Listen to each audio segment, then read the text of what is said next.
Monticello is the extraordinary home of Thomas Jefferson, who was an American statesman, diplomat, lawyer, architect, musician, philosopher, and founding father who served as the third president of the United States. In reference to his home, it was written, "Indeed, the whole building had been almost in a constant state of re-edification, from its anti-revolutionary form, which was highly finished, to the present time."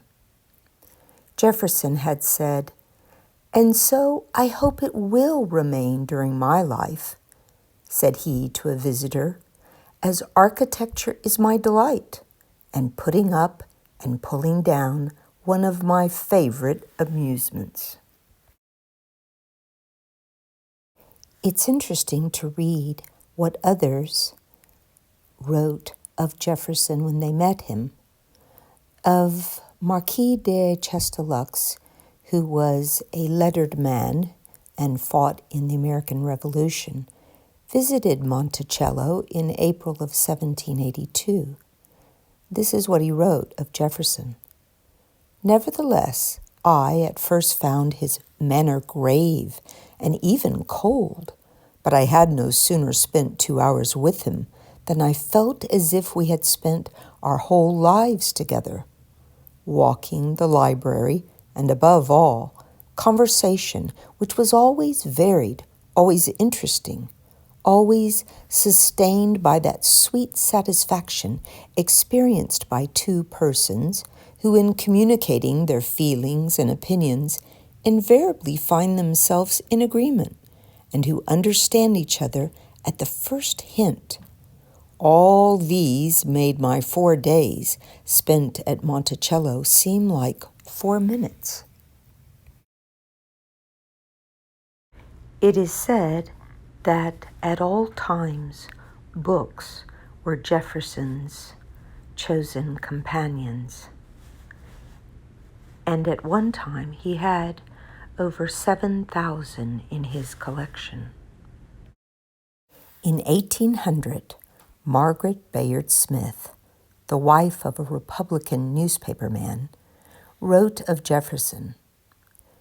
"And is this," said I, after my first interview with Mr. Jefferson, "the violent Democrat, the vulgar demagogue, the bold atheist and profligate man I have so often heard denounced by the Federalists?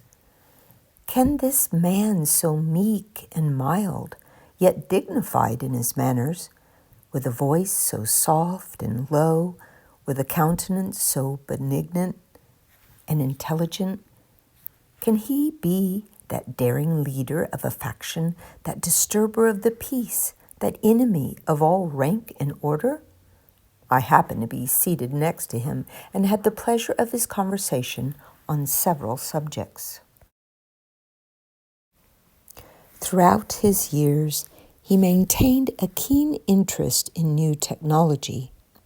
He developed many inventions, such as a wheel cipher that could be used to scramble and unscramble letters in order to code messages. He created a timekeeping device now known as the Great Clock, which adorned the entrance hall at Monticello.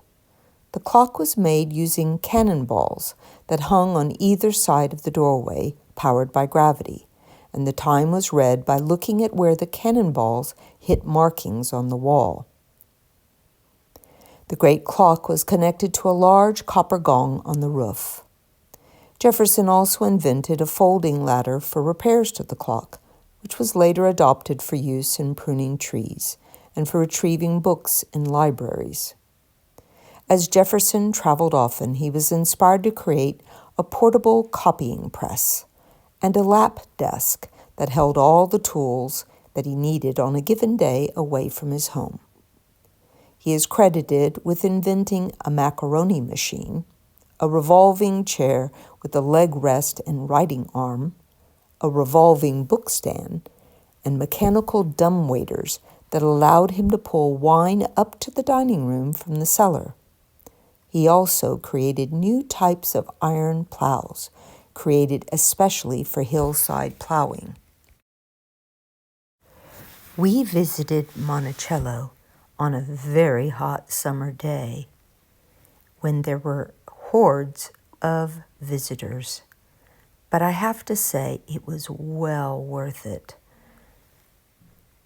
Jefferson is incredibly innovative and fascinating. I love his interest in gardening. He had a garden diary that he kept for 60 years. We can learn so much from his life. He had said, "But whether I retire to bed early or late, I rise with the sun." And indeed, he used every hour to great effect.